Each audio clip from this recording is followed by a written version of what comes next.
Right. There you go. Oh, what a nightmare that was indeed. For those of you tuning in, you won't be tuning in yet because this is on a totally different link. So I'm going to have to put this link in here and say new link. Please do join that one. Apologies for the absolute mess up there. I will explain all in 1 minute's time. But I think we better get on with the show because we're supremely overrunning right now. And apologies and thank you everyone for holding on. And we can see people joining on the new link now, which is good. So welcome. This is VUX World, and I think we may as well bring you on, Scott, because you've been waiting for long enough back there. Apologies for the supreme mess ups, and thank you for hanging on. Yeah, no problem. Cool. Well, welcome everybody to VUX World, and so what had ended up happening there was this event was scheduled. We'd rescheduled it, but for some reason this program hadn't quite cottoned on that it had been rescheduled, so it tried to broadcast into an unknown location on LinkedIn, and therefore when we broadcast onto LinkedIn, it didn't basically happen. And then I left to get a good link to come back and give to Scott, but the event had closed down, so I couldn't get back into it. But Scott was trapped into it in there, and yeah, there you go. Huge breakdown in technical issues there, but we're here anyway. So thank you. Cool. So we may as well kick off. We will say a quick shout out. Well, one, thank you to you, Scott, for Deepgram sponsoring VUX World over the last few months. And for those people who are not familiar with Deepgram, I'm sure they will be by now. But if not, we're going to spend some time talking about not just Deepgram, but your expertise and thoughts on the industry and the landscape. And so thank you very much for that. And secondly, Symbl.ai is our second presenting sponsor.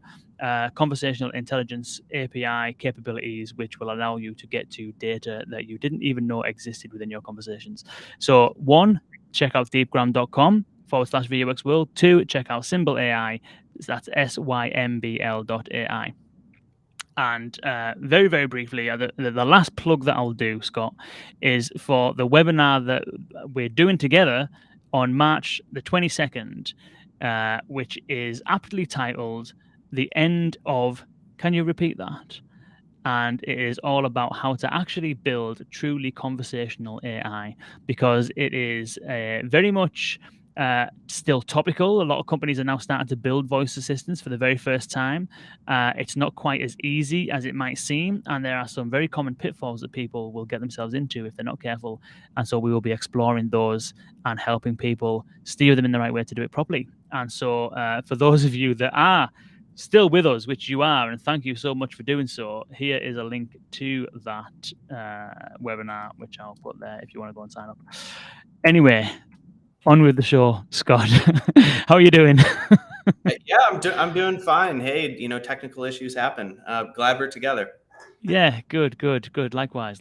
And thank you, everyone. Thank you, Taras, for rallying the troops and sticking in there. Thank you, Michael, and Ashutosh for sticking with it. Somebody asked, let me just find out who it was. It was Alejandro was asking if anyone knows any good AI or speech-to-text jokes. Scott, I don't know if you have any AI or speech-to-text jokes. I'll think about it, but I don't have any right off the cuff here. But Yeah, neither do I. I can pull up by the end of the show. Yeah, let's do that. So yeah, thanks for joining us again. So last time we spoke was September 2021. We were kind of just getting out of the back end of a global situation. We're kind of now getting into another potential global situation, which is unfortunate. But how are things with yourself, and what have been some of the things do you think that have developed or changed as far as speech technology is concerned in the last 6 months or so since we last spoke? Well, so we're just AI in general, but also especially speech has been cooking the last couple of years, and so just even a quarter goes by, or half a year goes by, and a lot has changed already. And so for 6 months ago, somewhere around that time, until now. New features get released, accuracy goes up. Generally, people are also working on speed and scalability as well. And in there's several voice providers out there in the world. Like Symbl's one of them. Deepgram's one of them. There's a lot of other providers out there in the world, and we're all like working together. We have research teams, we've got data scientists, we've got everybody working on this problem, and it's just a very rapid pace of accuracies going up and new features being built and new languages being built. That's one thing that I see big time right now is the startups are starting to be able to cover more languages. Like Deepgram in particular, we cover over 20 languages now, whereas, probably when we last talked 6 months ago, it was like 5 or 6, so just in a very short period of time, more data is sort of becoming available, but also like the scale of being able to train is becoming more available to companies. Where there's like a know-how and figuring it out that has to be done, and once you sort of get some of those things done and you take care of the base case as well, so most companies start with English and they want to get that scalable and reliable. But once that happens, then you can start to expand to these other areas. And that's been like this year, that's been happening. And also just the rise of real time is another like just obvious thing that's happening, which is a year ago, 2 years ago, companies really cared about recorded audio, like audio that's already been recorded, and they want to process that. Maybe they want to do it for searching or for closed caption to display on like a video website, or to do some call analytics or something like that in their call center. But we start to like the largest growth area, like from a growth perspective right now is real time. That it's yes, there's like bot use cases, assistant use cases, but there's also like real-time agent assist in call centers, but there's also just like live streams and wanting to process that on the fly. And so it's a really interesting segment. And I think, we've all kind of seen that as the pandemic has rolled on here, that services like Clubhouse and all these others, they're real time. They're trying to do community monitoring and make sure that there aren't toxic conversations and that type of thing, and all of that is starting to turn on now. And so it's been a pretty exciting time in the last 6 months. Interesting.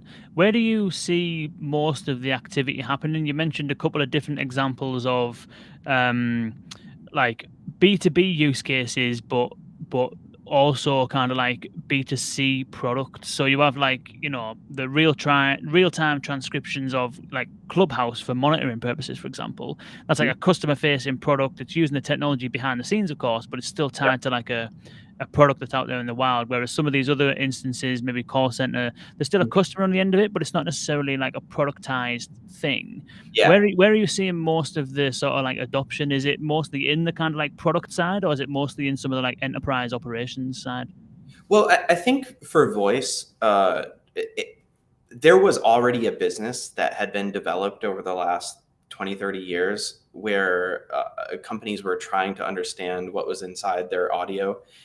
They had to, many of these businesses, call centers, had to record their audio and store it for like 7 years, for like by government mandate, basically, banks and that type of thing. And so there's a lot more infrastructure built around like business calls, especially a customer to business. And so in a lot of ways, like on the technology side, or at least the familiarity and budget side, and some familiarity with the technology, they kind of have a leg up in the bringing it to market quickly, essentially, right? Or adopting the technology quickly in market. Whereas the customer facing applications generally have to start a company, start building a product, roll it out, etc. Whereas they already have customers, they already had, so essentially we've seen two things. We've seen like two worlds, basically. There's like the old guard adopting new technology, and then just new companies and products springing up. And so I think they're both happening at the same time, but I think it's easier for the B2B world. If you already have a call center that's doing 10,000 calls a day and you just want to understand, is there anybody upset inside? And we used to, like you're already paying like a 10-person QA team to like listen to calls. Why not, supercharge them, give them an exoskeleton to figure out where those calls are.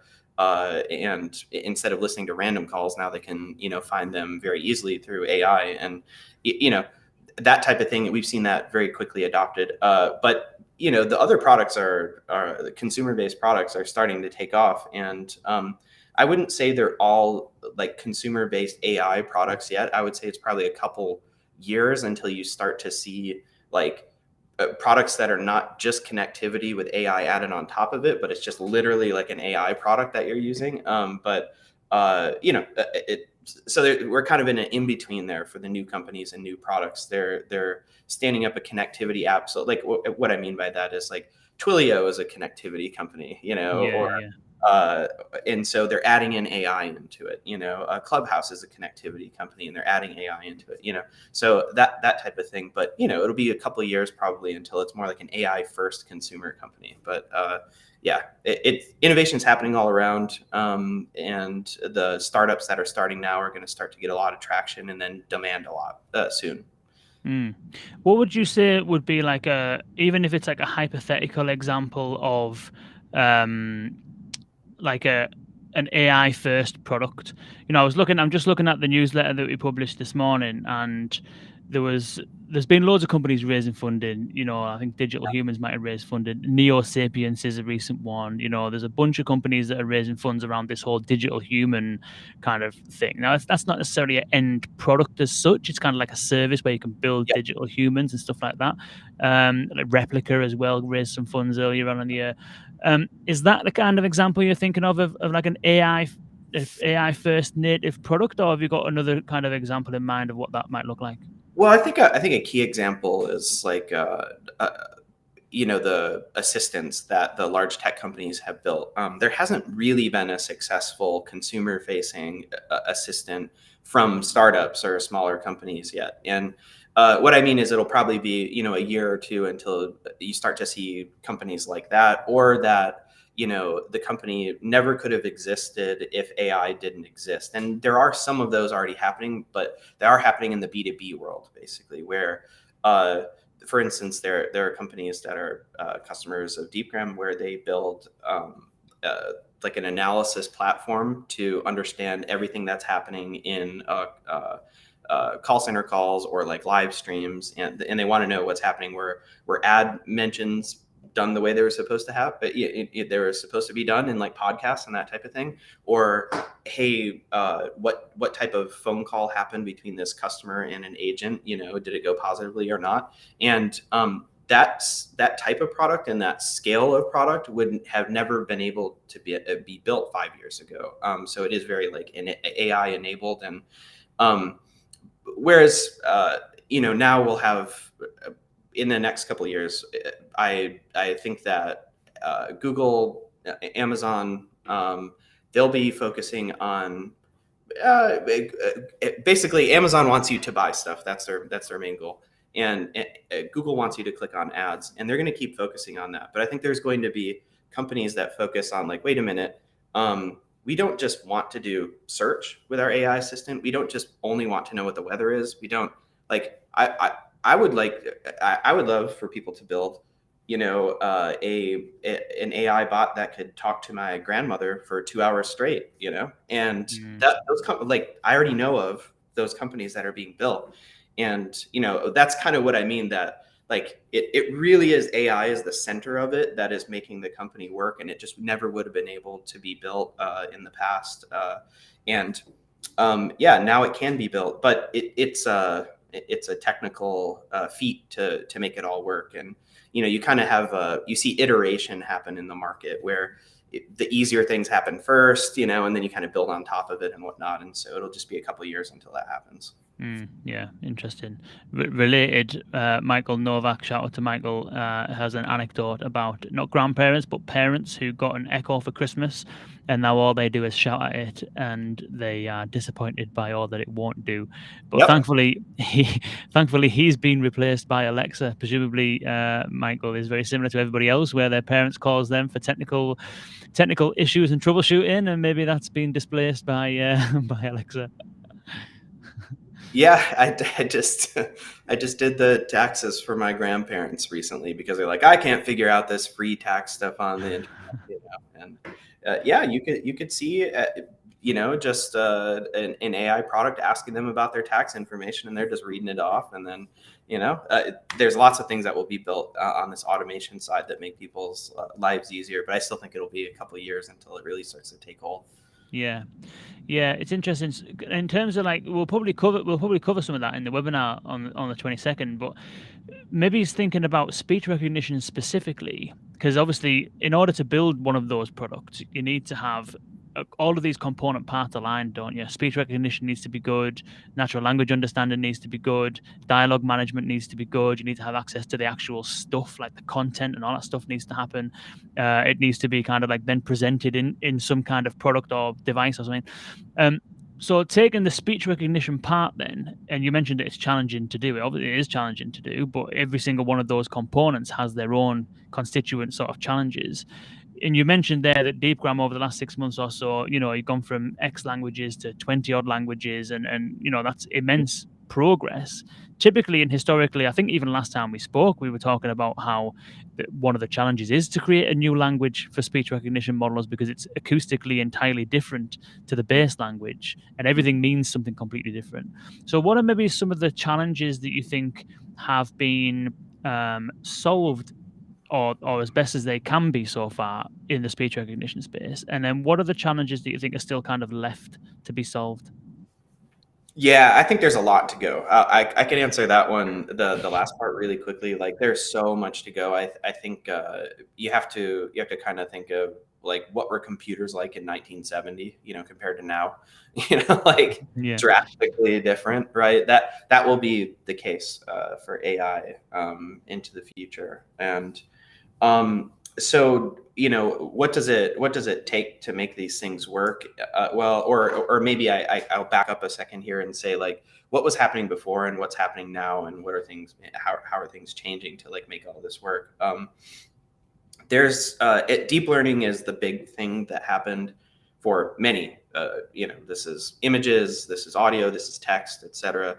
And deep learning, really, the way that I think about it is, you're trying to actually relax your opinion as a researcher.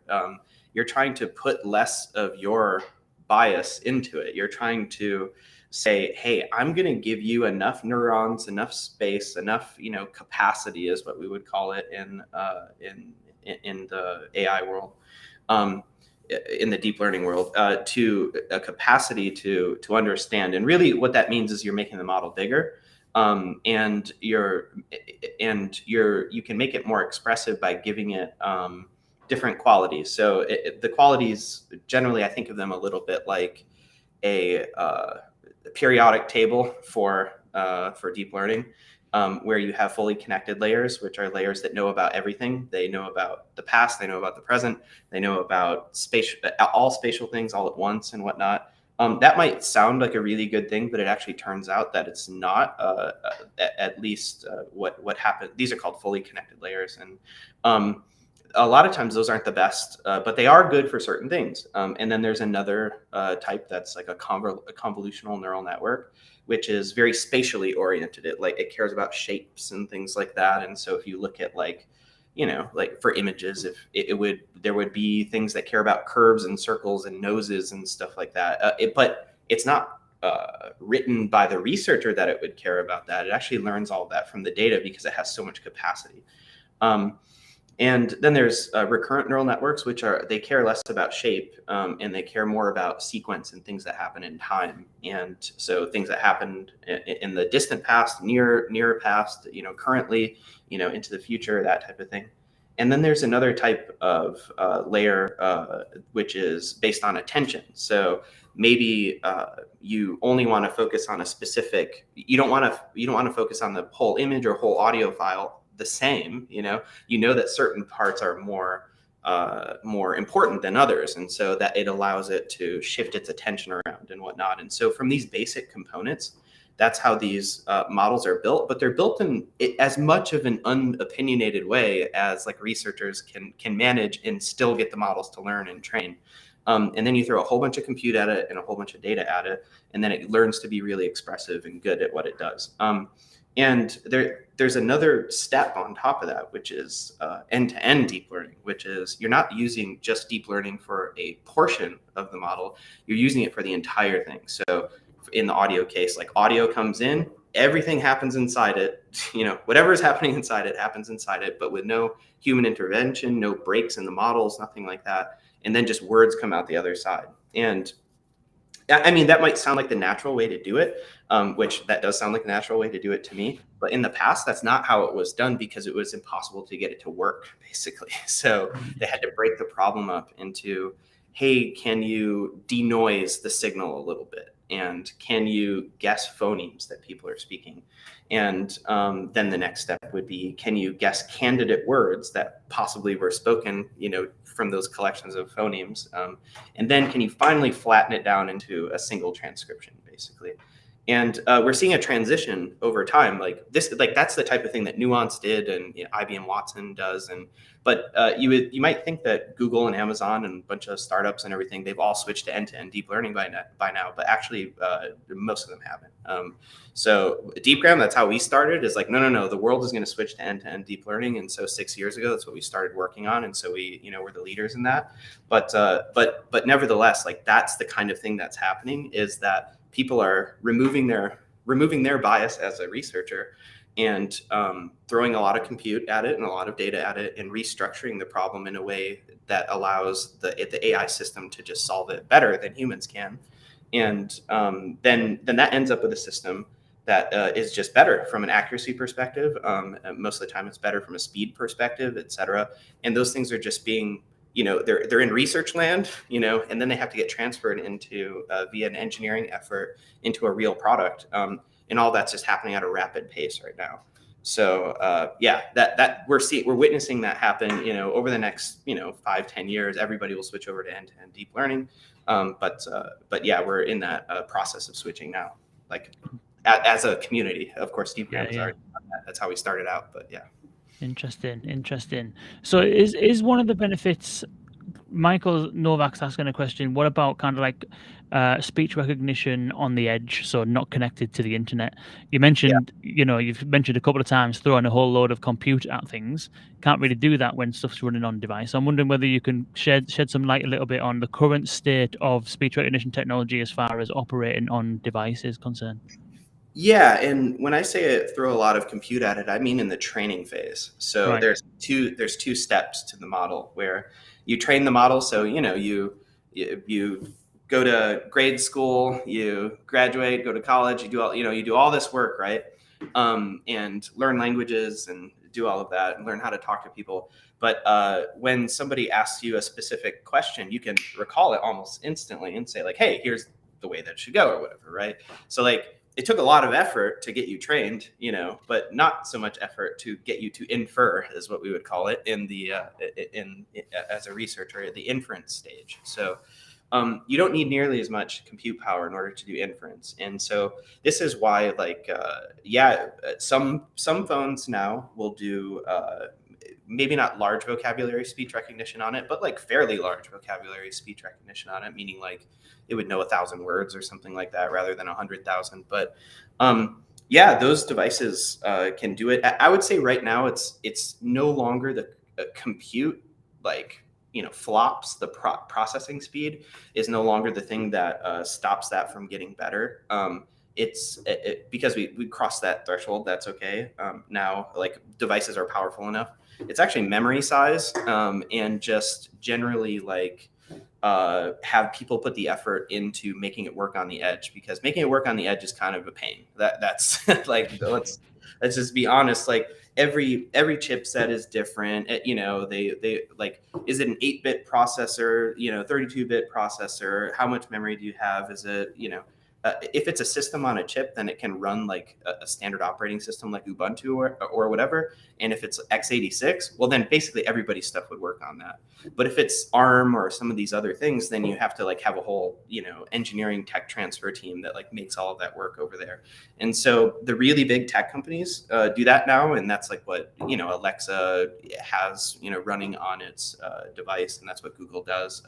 They don't, for the most part, though, they don't do their large vocabulary speech recognition on that device, though. Still, they'll do some of the more rudimentary things, but they'll ship off the audio in order to have it done in the cloud. So I know the original question is, what about the edge? And I'll say the edge is coming definitely in the next couple of years. Microprocessors have gotten like insanely fast.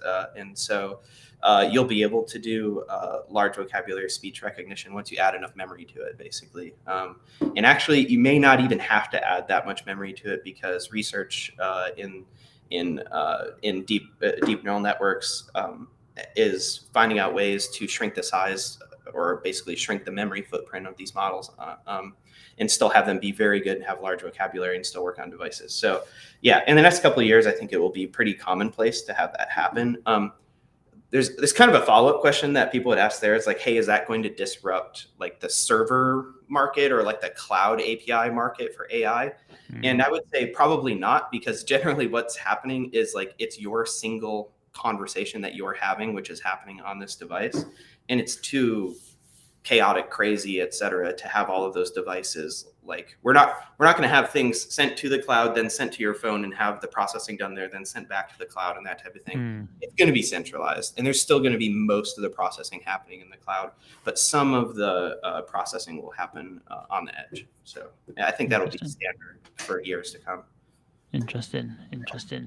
Yeah. So all of that stuff, whether it's running on the edge or not, all of this deep learning technology and all of the kind of like accuracy that is being kind of squeezed out of speech recognition technologies, thanks to these kind of deep learning models, and the speed it can operate at and all that kind of stuff, means that we've mentioned a couple of areas where it is being used and can be used, whether it's on the product side or the enterprise side. Mm-hmm. But the real thing that is I think the opportunity which you've highlighted, and we'll put the link to the most recent report that you did in the show notes as well. But one of the kind of pieces in there is all about how basically most of organizational data is unstructured. So audio data or kind of like random data that's not organized or anything like that. And I know that you're kind of really keen on discussing the intelligence revolution.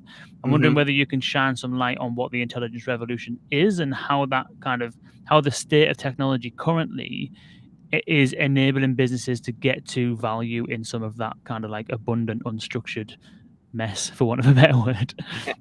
Yeah, absolutely. I would say if people haven't thought about it or felt it yet that we're in an intelligence revolution, I'll just say we definitely are. And let me just back up in history here a little bit and tell you or remind us a little bit about the revolutions that happened. So think back roughly 2,000 years, 1,500 years ago, there was the agricultural revolution where yes, people knew how to farm and grow some things beforehand, but they didn't really mechanize it, yet. And I don't even mean from machines. I'll get to that in a second. But, they started doing large plots of land, crop rotation. It wasn't just for your own family. Like you started to centralize it and, do it for an entire, city and that type of thing.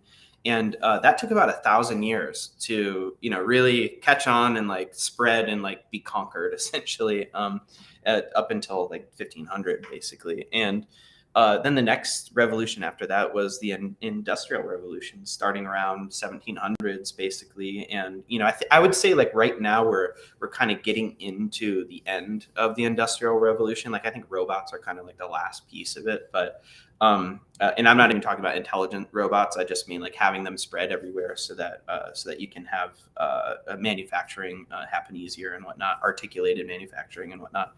But anyway, that took about 250 years for that to happen. So, agricultural revolution took 1,000 years. The industrial revolution took like 250 years to happen.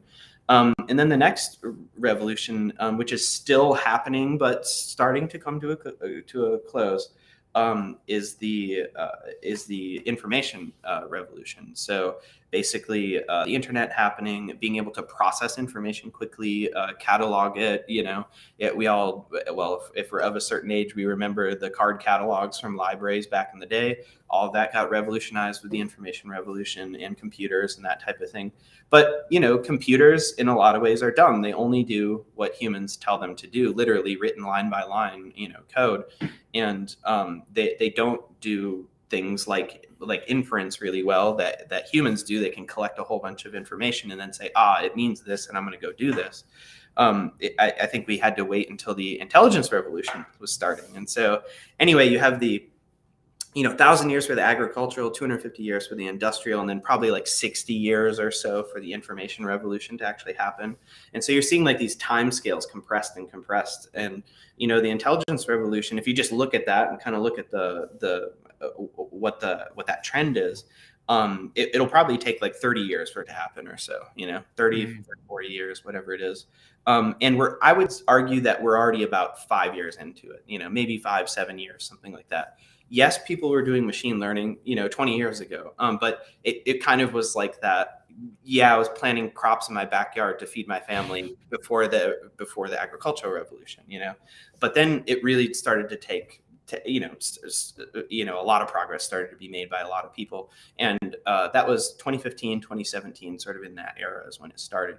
And so we're kind of, I would say, a fifth-ish or a sixth-ish or whatever through the intelligence revolution right now. It's still just the beginning, but it's starting to actually be, you can start to see the effects of it all over the place. And actually, what I advise to businesses is act fast because of that compressed time. You don't have 60 years, you don't have 250 years, every year in AI is worth 2 years in the information revolution. You have to act twice as fast as you did in the internet, in the decisions that you had to make in the internet age, basically.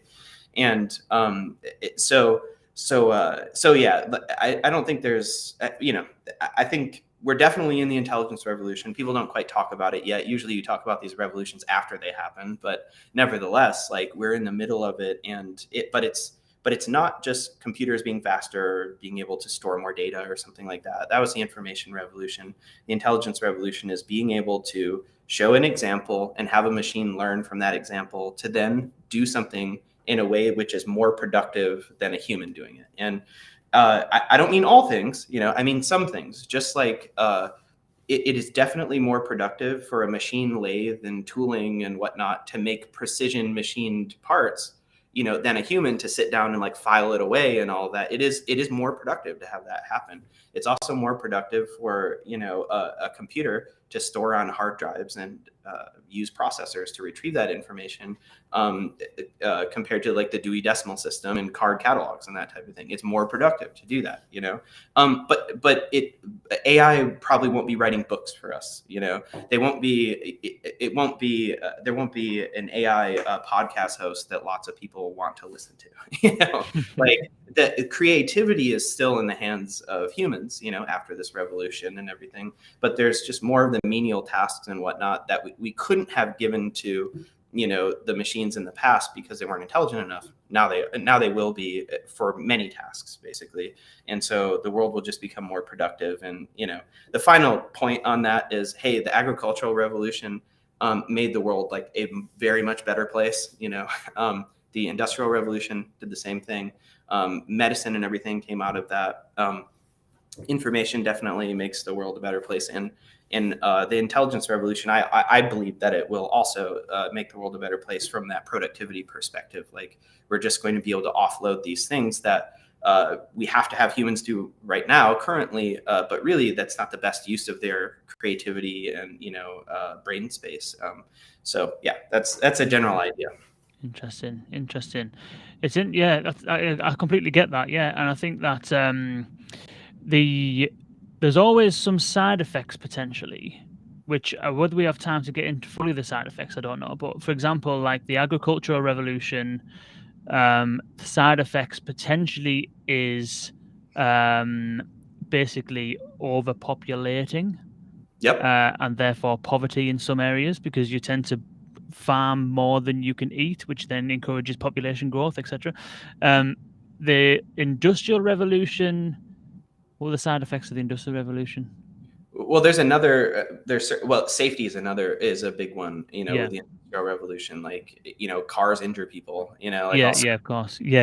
Yeah, that's a good one. Yeah, another with the agricultural revolution is land use. The like we Yes. take over a whole bunch of land, and it's Yeah. only for these reasons and whatnot. So Yeah. yeah, there's definitely downsides that come along with them. What happens a lot of times the market regulates that, but also governments come in and do regulation there and say like, whoa, we're not clear cutting the entire country in order to do agriculture. Like we're going to do zoning and whatnot. So hey, you can only do certain things here and there. And generally, I think humans are not. They're weakly intelligent on this regulation side. Basically, like over time, we make the right decisions, but any given country at any given point or whatever, we probably make like pretty bad decisions.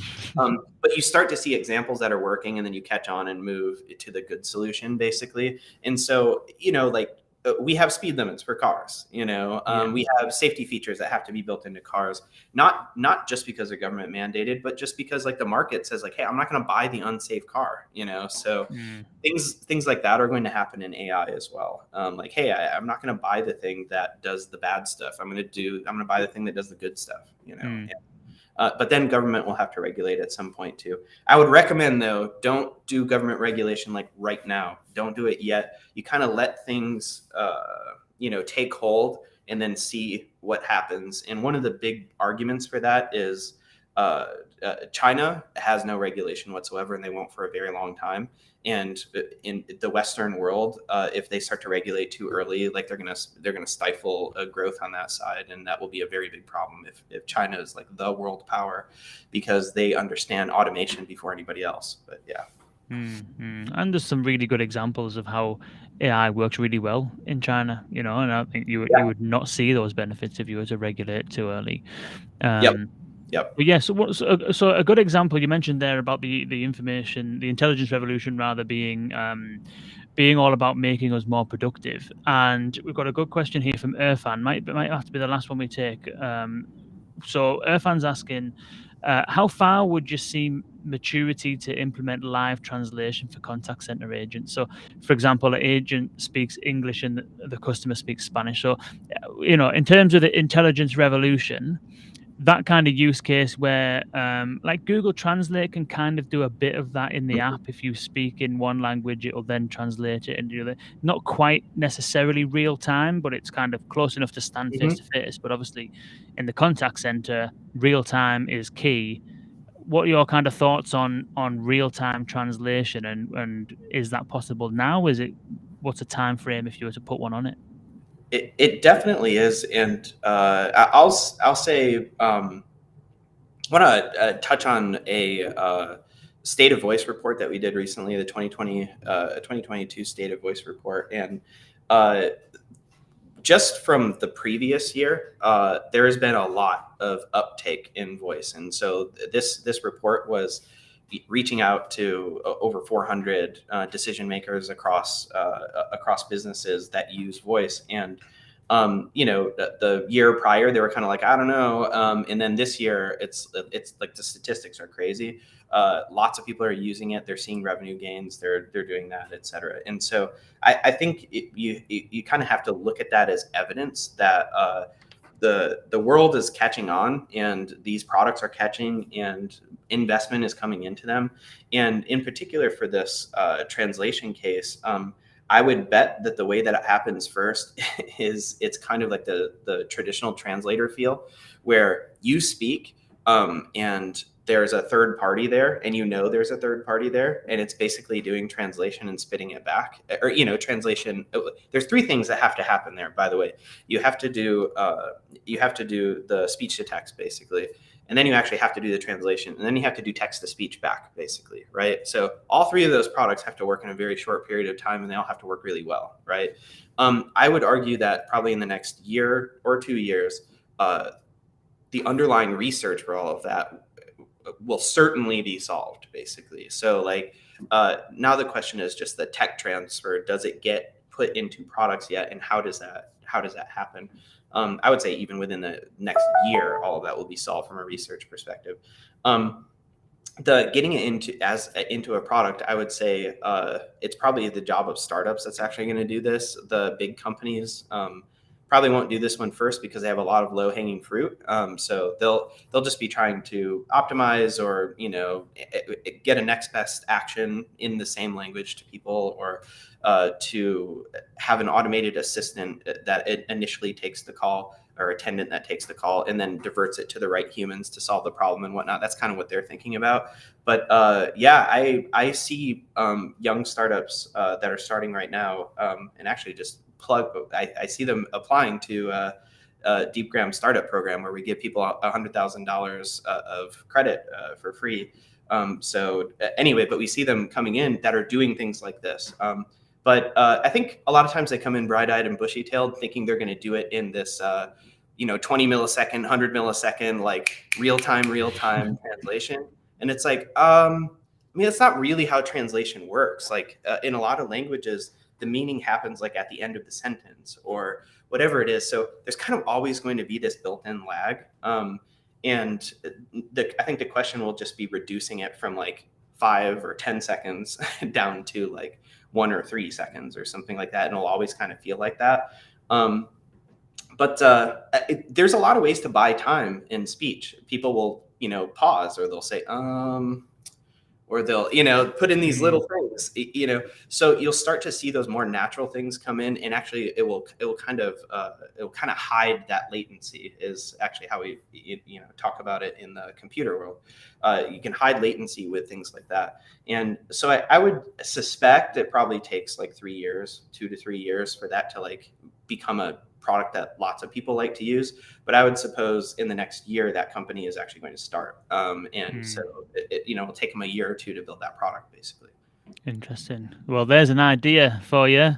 There's a free idea for those of you tuning in that fancy your chances at building that. That would be definitely a good use case, because that means that global contact centers all over the world will basically be able to utilize one solution and potentially centralize all of their operations. Basically, it would be a tremendous value.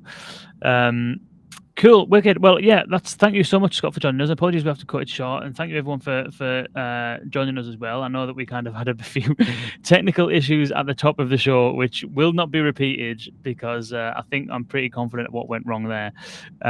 So we'll definitely sort that out. I've put some of the links to you that you were mentioning there, Scott, in the chat there. I'll also put it in the show notes if you're tuning in on the podcast. State of Voice Technology Report, the Deepgram Startup Program. Get your applications in if you are working on something interesting involving speech technology. Please do join us, as I mentioned at the beginning, for the end of Can You Repeat That, which is an exclusive webinar that we're doing with Deepgram, and Scott yourself will be there. And we're going to be pointing you in the direction of how to build truly conversational AI on the voice channel. So if you're building voice assistants for mobile apps or websites or voice-enabled products, or you're working on call center AI, as we've mentioned, call center automation, either on the front end, customer-facing, or in the middle for agent assist use cases, anything that you're building that is related to voice technology and conversational AI on the voice channel, we'll point you in the right direction and let you know how to do it properly on March the 22nd. The biggest pitfalls that you're likely to face if you don't pay attention, and how to basically put in the right steps to make sure that you have a success. So looking forward to that one. And again, thank you, Scott, for joining us. It's been an absolute pleasure. Yeah, thank you. And thank you all for bearing with us. A lot of people tuned in and have been bearing with us the whole time, all the way through this. So thank you all for tuning in. You must have some fans around here, Scott, because a lot of people have hung around for this one. So yeah, it's been good. Well, thanks everybody. Cool. And we'll see you